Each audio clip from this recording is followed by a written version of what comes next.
Bulletin के आगाज में आपको बताएं कि सोने समेत कीमती धातों और जवाहरात की दरामद और बरामद में इस्लाहात। वजारत तिजारत ने सोने की इंपोर्ट एक्सपोर्ट पर पाबंदी खत्म कर दी है। नोटिफिकेशन भी जारी कर दिया गया है। वजारत तिजारत ने 2013 के ऑर्डर में तरमीम कर दी है। नोटिफिकेशन के मुताबिक दरामदात के लिए जरूरी दस्तावेजात फराहम करना लाजमी होगा। कीमती धातों और जवाहरात की दरामद और बरामद के लिए मुतालिका स्कीम्स के तहत इजाजत होगी। किसी परेशानी की सूरत में मुतालिका कस्टम्स अफसर की रजामंदी से एक बार कस्टम्स स्टेशन तब्दील किया जा सकेगा। बरामद की आमदनी अब उसी बैंक के जरिए होगी जो असल दरामद संभालेगा।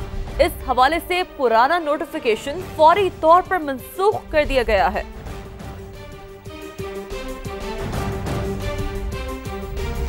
जिक्र एक और अहम मामले का। IMF ने पाकिस्तान में टैक्स चोरी से कौमी खजाने को बड़े पैमाने पर नुकसान की निशानदेही कर दी। करप्शन, टैक्स चोरी, हकीकी आमदन छुपाने का कल्चर और पेचीदा कवानीन कम वसूलियों की बड़ी वजह करार दी गई हैं। आलमी मालियाती इदारे ने रजिस्टर्ड टैक्स दहंदगान की तादाद 1.5 करोड़ करने का मुतालबा कर दिया। जाली रसीदों और रिफंड्स पर काबू पाने की तजवीज़, मुख्तलिफ शोबों को हासिल छूट या मराहत खत्म करने की भी सिफारिश की गई है। इस्लामाबाद से शकील अहमद की रिपोर्ट।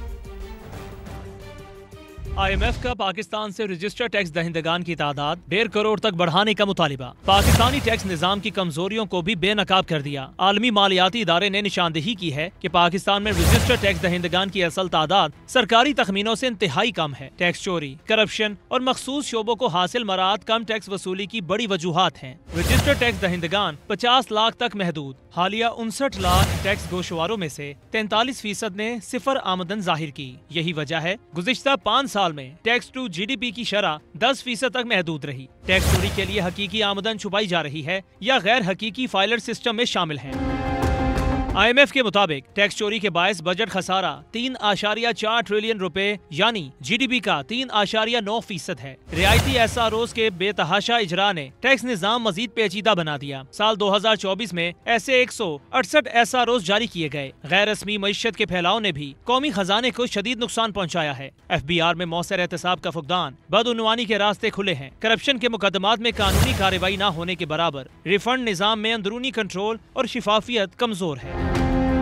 IMF ने जोर दिया है कि मुख्तलिफ शोबों को टैक्स छूट और रियायतें फौरी खत्म की जाएं। मईशत को दस्तावेजी बनाना इंतहाई जरूरी है। तमाम कारोबारी शोबों की मुकम्मल रजिस्ट्रेशन की जाए। जाली रसीदों की रोकथाम, डेटा की जांच पड़ताल मजीद सख्त करना होगी। तवील मुद्दती टैक्स पॉलिसी वज़ा की जाए। उधर IMF का तकनीकी जायजा वफ्त वापस रवाना हो गया। मुज़ाहिरात में बजट तैयारी में डेटा की दुरुस्त इस्तेमाल पर जोर, टैक्स नेट बढ़ाने और ज़िमनी ग्रांट्स के ऑडिट का मुतालिबा किया गया। IMF बजट साजी पर तकनीकी रिपोर्ट जनवरी में जारी करेगा।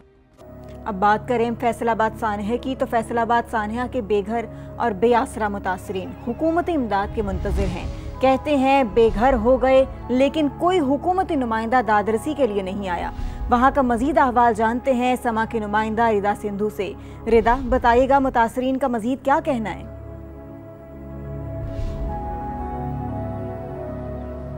जी बिल्कुल, ज़िले इंतज़ामिया की बड़ी गफलत की वजह से मलिकपुर में ये एक बड़ा सानहा पेश आया, जहां पर केमिकल बनाने वाला जो यूनिट है उसमें सिलेंडर जो है वो उसका धमाका हुआ और 20 अफराद जो है वो जाँ बहक हो गए। रात उनकी तदफीन की गई और उसके बाद अपने प्यारों को खोने वाले जो मुतासरीन हैं वो बिल्कुल बेआसरा और बेयारो मददगार मोहल्ले में खुले आसमान तले ही बैठे हैं। सारी रात वो कहते हैं कि हम इस दर्द और तकलीफ से सो नहीं सके और अभी भी ना तो ख्वातीन के लिए किसी किस्म के कोई पर्दे का इंतजाम है। तदफीन भी मुतासरीन ने अपनी मदद आपके तहत की है। दूसरी जानिब ना तो ज़िले इंतज़ामिया का कोई नुमाइंदा यहाँ पर दोबारा उनकी दादरसी के लिए आया और हुकूमती नुमाइंदा भी अभी तक कोई नहीं आ सका, जिसकी वजह से इनमें बहुत ज़्यादा मायूसी पाई जा रही है और इस वक्त वो मुंतज़िर हैं इंसाफ के। उनका कहना है कि जो केमिकल फैक्ट्री का मालिक है उसको जल्द अज जल्द गिरफ्तार किया जाए। वहाँ पर जो अमला नॉन टेक्निकल स्टाफ काम करता था उसको गिरफ्तार किया जाए। वो इदारे मुतासरीन परेशान है। बहुत शुक्रिया रिदा, आपने हमें अपडेट किया। फैक्ट्री में बॉयलर मौजूद नहीं था। गैस सिलेंडर लीकेज और शॉर्ट सर्किट से केमिकल को आग लगने से धमाका हुआ। फैसलाबाद फैक्ट्री धमाके की इंक्वायरी रिपोर्ट मुकम्मल कर ली गई है। चीफ बॉयलर इंस्पेक्टर पंजाब की सरबराही में बनी 4 रुकनी इंक्वायरी कमेटी ने रिपोर्ट पंजाब हुकूमत को इरसाल कर दी है। रिपोर्ट के मुताबिक फैक्ट्री में आतिशगीर मादे का ज़ख़ीरा बहुत ज़्यादा था। बेएहतियाती और गैर तरबियत याफ्ता स्टाफ की वजह से धमाका हुआ है। फैक्ट्री में कोई बॉयलर नहीं था। गिलू बनाने वाले मिक्सचर में केमिकल्स का इस्तेमाल किया जाता था, जहां पर सिलेंडर गैस लीकेज हो रही थी और शॉर्ट सर्किट से केमिकल मवाद फट जाने से ज़ोरदार धमाका हुआ, जिससे करीबी इमारतों को भी शदीद नुकसान पहुंचा। इंतखाबी ज़ाब्ता अखलाक की पासदारी के लिए इलेक्शन कमीशन मुतहरिक। तमाम रिटर्निंग अफसरान को मुकम्मल गैर जानिबदारी यकीनी बनाने की हिदायत। वाज़ह कर दिया कि ज़ाब्ता अखलाक की खिलाफ वर्जी किसी सूरत बर्दाश्त नहीं की जाएगी। सेक्रेटरी इलेक्शन कमीशन ने तमाम रिटर्निंग अफसरान को इंतखाबी अमल में मुकम्मल गैर जानिबदार रहने की हिदायत कर दी है। रिटर्निंग अफसरान को बावर कराया गया कि किसी किस्म का सियासी और इंतजामी दबाव खातिर में न लाया जाए।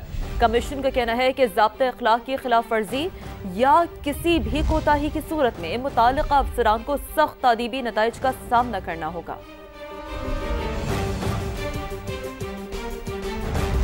लाहौर के हल्का NA 129 में ज़िमनी इलेक्शन कल हो रहा है। रिटर्निंग ऑफिसर की जानिब से प्रिजाइडिंग अफसरान को इंतखाबी सामान जारी किया जा रहा है।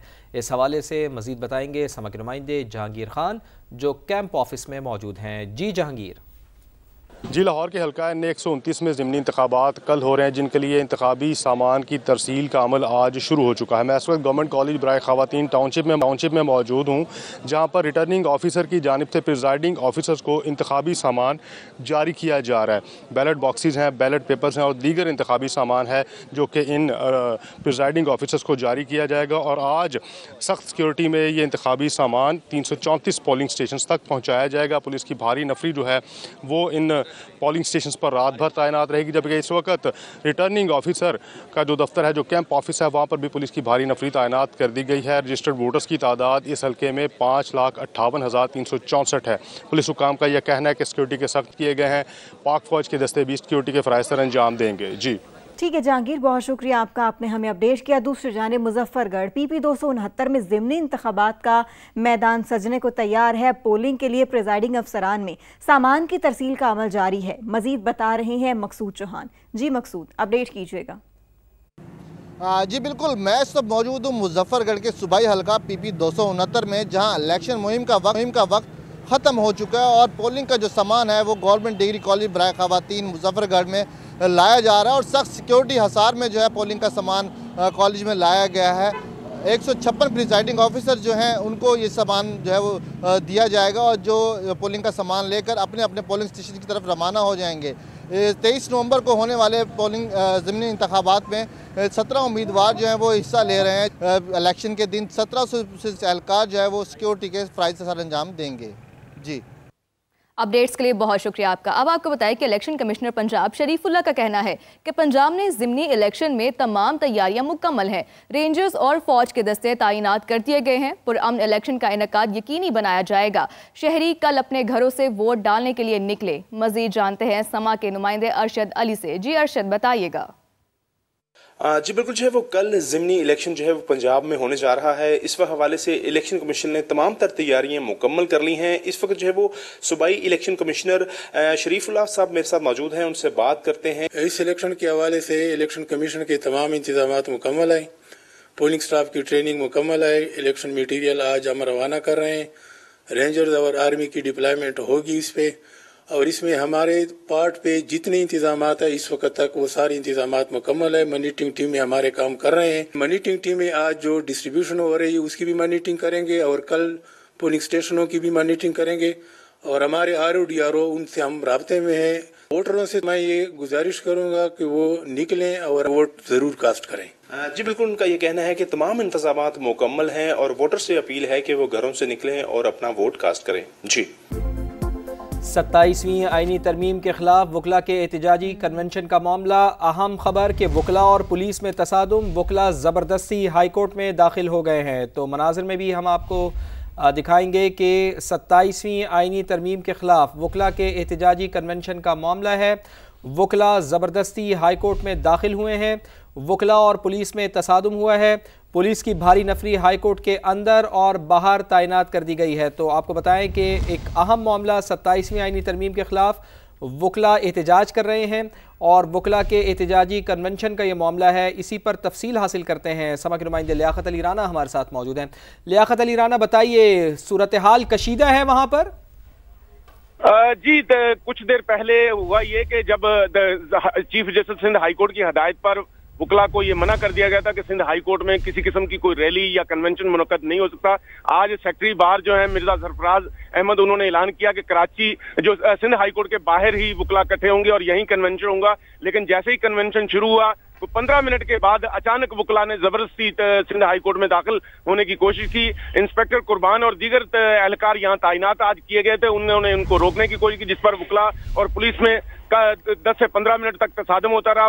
पुलिस इंस्पेक्टर कुर्बान को कई वकला ने तशद्दुद का निशाना बनाया और वो तमाम वकला जो थे, जो कन्वेंशन के शुरका हैं, वो इस वक्त सिंध हाई कोर्ट में दाखिल हो चुके हैं और जो न्यू बार रूम है वहां जाके उन्होंने कन्वेंशन का दोबारा इनकाद शुरू कर दिया। जबकि जो पुलिस एहलकार आज जिनको स्पेशली यहाँ सिंध हाई कोर्ट की सिक्योरिटी के लिए तैनात किया था, वो वकला से पिटने के बाद वापस चले गए हैं। सिर्फ रूटीन की यहाँ पुलिस की सिक्योरिटी मौजूद है, जो रोजाना की बुनियाद पर यहाँ सिंध हाई कोर्ट में सिक्योरिटी पर मामूर होते हैं। जी अच्छा, ये भी बताइएगा कि क्या कुछ लोगों को हिरासत में लिया गया है? क्योंकि गालिबन हमने इससे पहले भी जैसा देखा था कि सखर में जो सिंध वकला कन्वेंशन में भी ये हंगामा रही देखने में मिली थी, तो कुछ अफराद को हिरासत में लिया गया था और बाद में कुछ और भी मौक़िफ़ सामने आया था कि कुछ दीगर अफराद भी थे जो कि शामिल हो गए थे जब इस तरह के कन्वेंशन में हंगामा हो रही थी। इस तरह की भी कोई खबरें हैं आपके पास? देखें, जो आज सिक्योरिटी के इंचार्ज डीएसपी थे, उनसे मैंने पूछा था कि क्या आपको कोई डायरेक्शन है, तो उन्होंने कहा हमें कोई डायरेक्शन नहीं है, वकला को हम कैसे रोक सकते हैं। वकला ने खुद तय किया कि वो सिंध हाई कोर्ट के बाहर कन्वेंशन करेंगे। इस वक्त इस तसादम के बाद भी वकला जो हैं वो बार रूम में चले गए हैं, जबकि दीगर वकला भी इक्का दुक्का वकला सिंध हाई कोर्ट में दाखिल हो रहे हैं। पुलिस एहलकार जो आज सिक्योरिटी पर मामूर थे, वो इस तसादम के बाद अपनी ड्यूटी छोड़कर चले गए हैं, रूटीन के मौजूद हैं। कोई गिरफ्तारी अभी तक गिरफ्तारी की इतला नहीं है, ना ही पुलिस एहलकारों ने किसी को गिरफ्तार करने की कोशिश की है। सिर्फ वकला को रोकने की कोशिश की थी, जिस पर इनके दरमियान तसादम हुआ और इंस्पेक्टर कुर्बान को काफी तशद्दुद का निशाना बनाया गया। उसके बाद पुलिस एहलकार छोड़कर यहाँ से चले गए हैं। जी अच्छा, पुलिस के इंस्पेक्टर कुर्बान का जिनका आप जिक्र कर रहे हैं बार बार, उनको तशद्दुद का निशाना बनाया गया। लियाकत, उनकी हालत कैसी है? क्या ज्यादा उनको चोटें आई हैं? नहीं, चोटें नहीं आई। देखें, वकला ने उनको थप्पड़ और मुक्के मारे हैं। अब पुलिस एहलकार उनको साथ लेकर चले गए यहाँ से। हाई कोर्ट इस वक्त गेट पे सिर्फ मामूल की सिक्योरिटी है। जो आज सिक्योरिटी एहलकार, पुलिस एहलकार थे, वो यहाँ से अब जा चुके हैं। अब उनकी पोजीशन इस वक्त क्या है, क्योंकि कम 20 से 25 वकला ने उनको थप्पड़ों का उनको निशाना बनाया। बहुत शुक्रिया आपका। आगे बढ़ते हम बताते हैं, वज़ीर आज़म शहबाज शरीफ की ज़ेर सदारत पाकिस्तान रेलवेज़ के उमूर पर अहम इजलास। ज़मीन के मामलात पर पब्लिक प्राइवेट पार्टनरशिप मॉडल इख्तियार करने का फैसला। वज़ीर आज़म ने कहा कि रेलवे का निज़ाम किसी भी मुल्क की मईशत और मवासलात के हवाले से एक रीढ़ की हड्डी की हैसियत रखता है।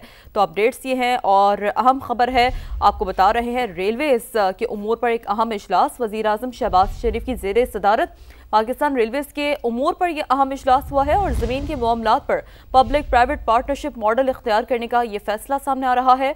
वज़ीर आज़म ने कहा है कि रेलवे का निज़ाम किसी भी मुल्क की मईशत के लिए अहम साबित होता है।